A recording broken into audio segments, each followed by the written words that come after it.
পাকিস্তানের তুলনায় 22 গুণ বেশি ক্ষতিগ্রস্ত ভারত।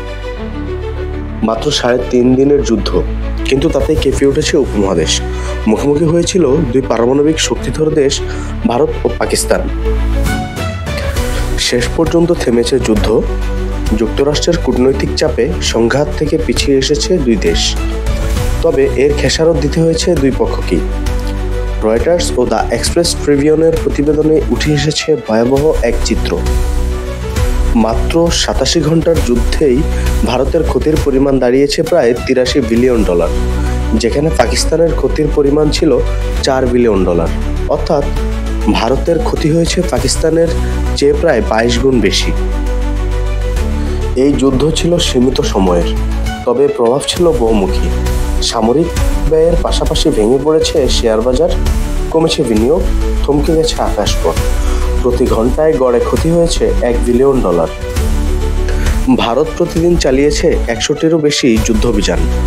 প্রতিটি মিশনে গড় খরচ ছিল প্রায় $80,000। ড্রোন ব্যবহারেই প্রতিদিন খরচ হয়েছে প্রায় $10 কোটি। ব্রাহ্মস ও প্রলয়, এই ক্ষেপণাস্ত্র দুটির ব্যবহারেই ব্যয় হয়েছে সর্বোচ্চ। নৌ, সেনা ও আকাশ প্রতিরক্ষা ব্যবস্থায় প্রতিদিন খরচ হয়েছে প্রায় $11 কোটি। ভারতের বিমান বাহিনী বলেছে, ক্ষয়ক্ষতি যুদ্ধেরই অংশ, এখনই বিস্তারিত বলার সময় নয়। পাকিস্তানও থেমেছিল না। প্রতিদিন আকাশে টহল ও হামলায় খরচ করেছে প্রায় $2.5 কোটি। ড্রোন ও ক্ষেপণাস্ত্র ব্যবহারে গিয়েছিল আরও $45 কোটি। সীমান্ত নজরদারি ও সামরিক প্রস্তুতিতে ব্যয় হয়েছে $1.5 কোটি। এই স্বল্প সময়ের সংঘাতে অর্থনীতি পেয়েছে সবচেয়ে বড় আঘাত। ভারতের শেয়ার বাজারে নেমেছে ধস। নিফটি 50 ও বিএসই সেন্সেক্সে মার্কেট ক্যাপ কমেছে প্রায় $83 বিলিয়ন। উত্তর ভারতের আকাশপথ বন্ধ থাকায় প্রতিদিন $8 মিলিয়ন বিমানের আয় কমেছে। আইপিএল স্থগিত হওয়ায় ক্ষতি হয়েছে আরও $50 মিলিয়ন। সব মিলিয়ে ভারতের মোট ক্ষয়ক্ষতির পরিমাণ দাঁড়িয়েছে প্রায় $83 বিলিয়ন। অপরদিকে পাকিস্তানের কেএসি 100 সূচক পড়ে গেছে প্রায় 4.1%।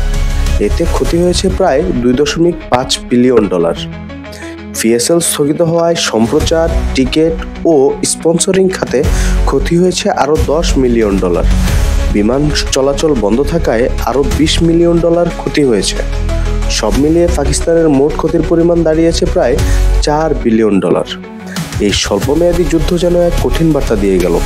যুদ্ধ শুধু গোলাবারুদের খেলা নয়, তা ভেঙে দেয় অর্থনীতির ভিত, কমিয়ে দেয় বিনিয়োগের গতি আর স্তব্ধ করে দেয় সাধারণ মানুষের স্বাভাবিক জীবন।